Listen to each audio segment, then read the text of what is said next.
Now the tax collectors and sinners were all gathering around to hear Jesus. But the Pharisees and the teachers of the law muttered, "This man welcomes sinners and eats with them." Then Jesus told them this parable. "Suppose one of you has 100 sheep and loses one of them. Doesn't he leave the 99 in the open country and go after the lost sheep until he finds it? And when he finds it, he joyfully puts it on his shoulders and goes home. Then he calls his friends and neighbors together and says, 'Rejoice with me, I have found my lost sheep.' I tell you that in the same way there will be more rejoicing in heaven over one sinner who repents than over 99 righteous persons who do not need to repent. Or suppose a woman has 10 silver coins and loses one. Doesn't she light a lamp, sweep the house, and search carefully until she finds it?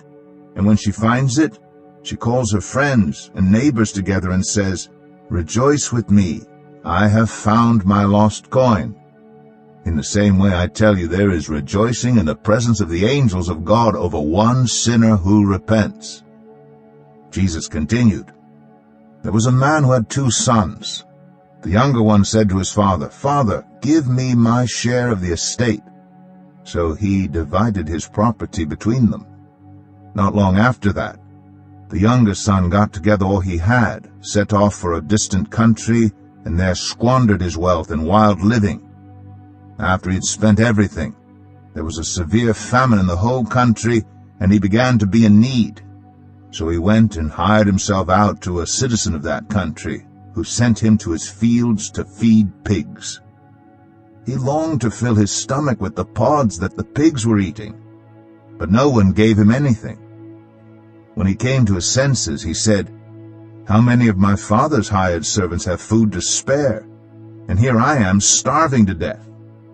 I will set out and go back to my father and say to him, Father, I have sinned against heaven and against you. I am no longer worthy to be called your son. Make me like one of your hired servants.' So he got up and went to his father.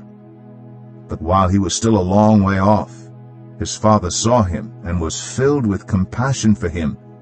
He ran to his son, threw his arms around him, and kissed him. The son said to him, 'Father, I have sinned against heaven and against you. I am no longer worthy to be called your son.'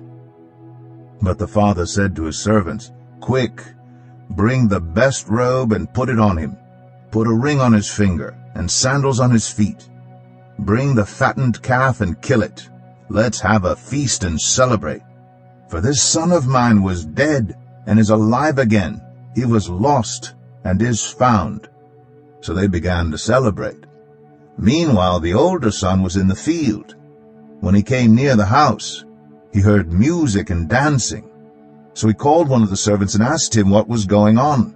'Your brother has come,' he replied, 'and your father has killed the fattened calf because he has him back safe and sound.' The older brother became angry and refused to go in.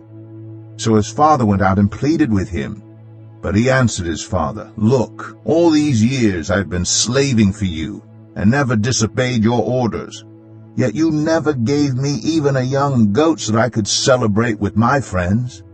But when this son of yours, who squandered your property with prostitutes, comes home, you kill the fattened calf for him.' 'My son,' the father said, 'you are always with me, and everything I have is yours. But we had to celebrate and be glad, because this brother of yours was dead and is alive again. He was lost and is found.'"